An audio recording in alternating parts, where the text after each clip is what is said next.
We have been provided this with बहुत सारे sophisticated equipment हैं हमारे पास, जो हमें आग और रेस्क्यू के दौरान या कोई भी डिजास्टर के दौरान उनका सामान हमारे पास है।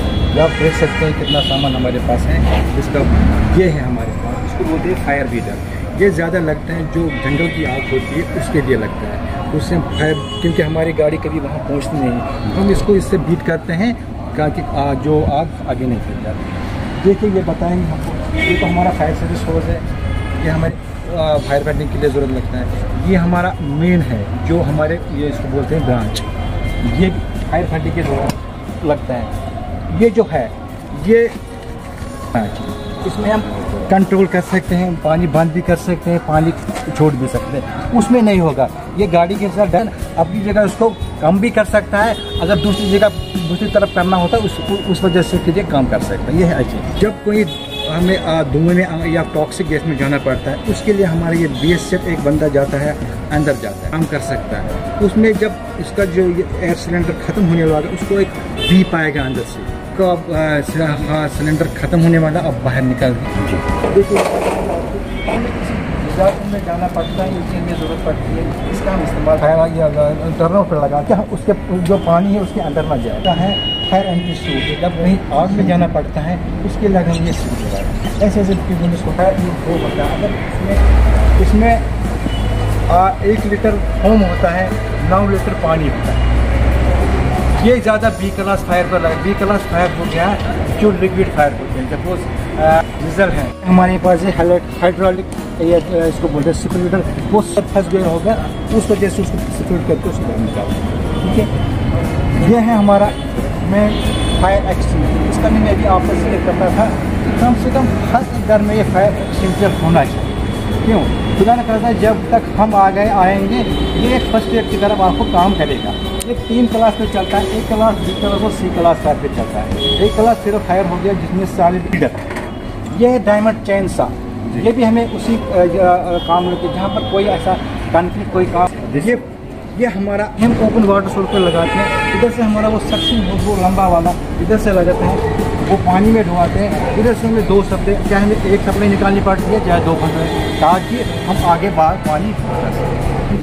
ये क्यों मनाया जाता है? जी, ये 14 अप्रैल 1944 का जब दूसरी आलमगीर जंग चल रही थी, उसमें एक ब्रिटिश जहाज़ जो वारशिप उसको बोलते हैं, वो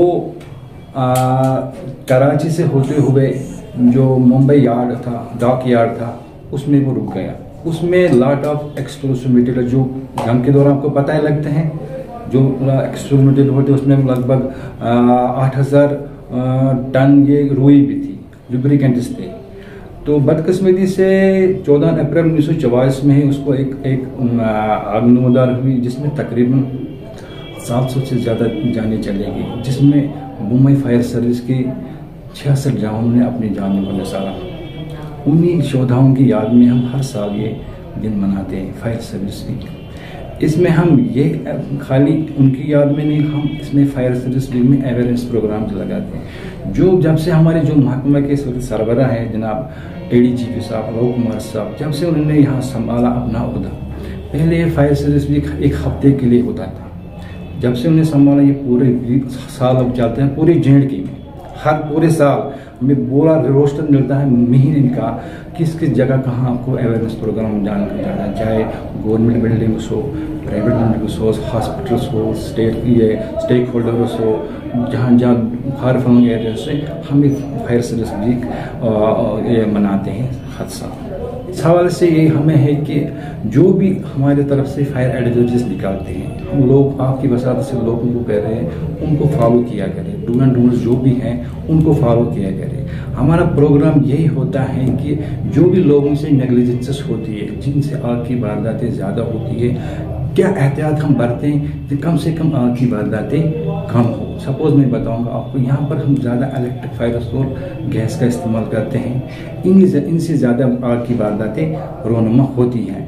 अब जो नेग्लिजेंस इनमें से होती है, सपोज जो हमारी इलेक्ट्रिक वायर होती है, डेट शुड बी स्टैंडर्ड, एक ओवरलोड नहीं होते हैं। हम ऐसा भी करते हैं जो हमारे इलेक्ट्रिक अप्लायंसेस होते हैं वो डैमेज होते हैं, उनकी तरफ हमें कि वो हमें अप्लायंसेस डैमेज नहीं स्टैंडर्ड, वो साथ साथ में उनको चेंज किया करो। और एक चीज़ हम करते हैं, we are storing lot of combustible in attic. आपने देखा होगा ज़्यादातर आग एटिक में रोनमा होती है। वही है कि वो जो मेन सप्लाई बाहर से होती है, जो पोल से आती है, डेट शुड बी उनको एटिक से बाहर है। लेकिन जब उस पर लोड पड़ेगा, जब उसमें स्पार्क आएगी तो हमें पता नहीं चलता, आग ऊपर से आ जाती है। ये कुछ एहतियात उनको ज़रूरी बात बरतने हैं।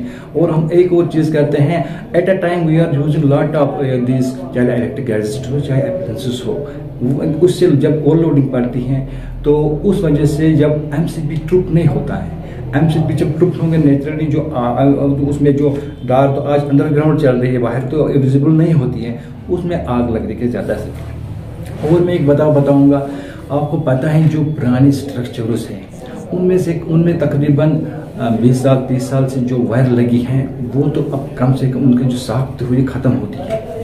तो उनको कम से कम पीरियडिकली चेक किया करो। एक जो आपके पास इलेक्ट्रिशियन अच्छा होगा उससे वो चेक किया करो। जहाँ पर भी आप सपोज किसी वायर का रंग सफ़ेद है, वो पीला पड़ जाता है, उसकी तरफ हमें ध्यान नहीं जाता है। इन चीज़ों का ख्याल करना चाहिए ताकि इलेक्ट्रिक फायर की वारदातें कम हो। अब मैं बताऊंगा गैस के बारे में।